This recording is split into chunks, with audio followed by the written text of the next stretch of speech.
మరొకసారి తలసాని శ్రీనివాస్ యాదవ్ గారు అదేదో తెలంగాణ ఉద్యమాన్ని తెలంగాణ పార్టీ పెట్టినప్పటి నుంచి తలసాని శ్రీనివాస్ యాదవ్ గారే ఆ పార్టీల కార్యకర్త పనిచేసినట్టు, తెలంగాణ ఉద్యమం కోసం ఈయన ప్రతిరోజు ధర్నా చేసినట్టు, తెలంగాణ ఉద్యమం కోసం పనిచేసినట్టు బిల్డప్ ఇచ్చే తలసాని శ్రీనివాస్ యాదవ్ గారు మీరు 2014లో ఏ పార్టీ నుంచి ఎమ్మెల్యే గెలిచారు, మరి 2016లో ఏ పార్టీ నుంచి ఎమ్మెల్యే నుంచి మంత్రి అయ్యారు, మళ్ళీ 2018లో మీరు ఎమ్మెల్యే అయ్యి మంత్రి అయ్యి ఇప్పుడు కేసీఆర్ పెద్ద నాయకుడు పదవులు ఇచ్చింది మీరే అని అంటున్నారు.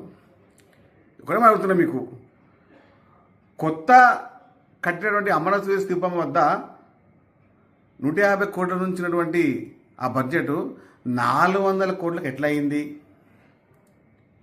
సెక్రటరియట్కు ఎందుకు బడ్జెట్ ఎక్కువైంది? ఆ లెక్కలు చెప్పండి.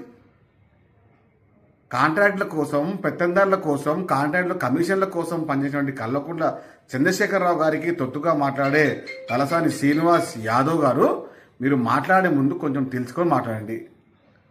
మీరు తెలంగాణ ఉద్యమాన్ని, తెలంగాణ ఉద్యమకారులని అవమానించింది మీరు కాదా? తెలంగాణ పదాన్ని, తెలంగాణ వాదాన్ని చంపింది మీరు కాదా? తెలంగాణ పేరుని చంపింది మీ కేసీఆర్ కాదా?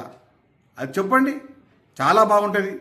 ఇష్టం నుంచి మాట్లాడుతున్నారు, చేతిలో మైక్ ఉంది కదా, మాట్లాడొచ్చు కదా అని మాట్లాడుతూ ఉన్నారు. తలసాని శ్రీనివాస్ యాదవ్ గారు, మీరు కల్వకుంట్ల ఫ్యామిలీ మెంబర్ ఉండి మీరు కూడా పచ్చి అబద్ధాలను పకడ్బందీగా స్పష్టంగా చెప్తున్నందుకు మిమ్మల్ని చూస్తే నవ్వొస్తుంది. కాబట్టి మీరు నిజాలు నేర్చుకోండి, నిజాలు మాట్లాడడం తెచ్చుకోండి. లేని పక్షంలో తెలంగాణ ప్రజానికం, తెలంగాణ ప్రజా సంఘాలు మిమ్మల్ని హైదరాబాద్ నగరంలో ఉండనివ్వవు. తెలంగాణ వాదాన్ని, తెలంగాణ పదాన్ని, తెలంగాణ ఉద్యమకారులని అవమానించినటువంటి తలసాని శ్రీనివాస్ యాదవ్ ఇప్పుడు తెలంగాణ ఉద్యమం కోసం, తెలంగాణ కేసీఆర్ గురించి మాట్లాడుతుంటే నవ్వొస్తూ ఉంది. ఆ నవ్వుకుంటూ చూస్తూ ఉంటే ఒక విధమైనటువంటి బాధ ఇస్తూ ఉంది.